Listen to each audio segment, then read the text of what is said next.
క్రుములు ఎలా పుడతాయి? చిన్న చిన్న క్రుములు, కీటకాలు అంటారు. అవి మనం కొండ చీమలు, అవును. ఎర్ర చీమలు, నల్ల చీమలు, కొన్నేమో పురుగులు. ఆ పురుగులు ఎలా ఉంటాయంటే రాత్రిపూట పుట్టి ఆ వెలుతురుకి చచ్చిపోతాయి. మళ్ళీ పొద్దున కాదు, విత్ ఇన్ మినిట్స్లోనే వాటి పుట్టుక చావు కూడా అయిపోతుంది. కొన్ని కొన్ని పేడ పురుగులు, ఆవు కౌ డంగు నుంచి లోపల ఎక్కడ పుడతాయి, కడుపులోంచి అయితే పుట్టవు, కానీ మరి దాంట్లోనే పేడలో పుడతాయి, అక్కడే చచ్చిపోతాయి, కాసేపు అయితే చచ్చిపోతుంటాయి.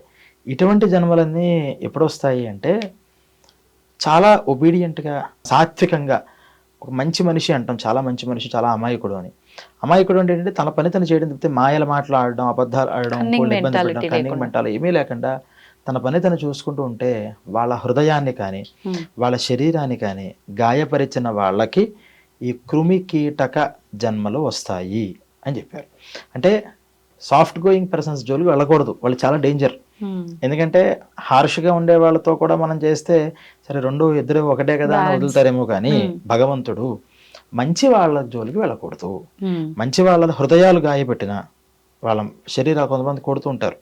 చిన్న పిల్లల్ని కూడా చూస్తూ ఉంటాం, కొంచెం అమాయకంగా ఉన్న పిల్లాడిని ఎక్కువ ఏడిపిస్తూ ఉంటారు, వాడిని కొడుతూ ఉంటారు. దానివల్ల ఏమవుతుందంటే వాడి హృదయం గాయపడినా, శరీరం గాయపడినా ఖచ్చితంగా వాళ్ళ జన్మ క్రిమికీటక జన్మలు వస్తూ ఉంటాయి.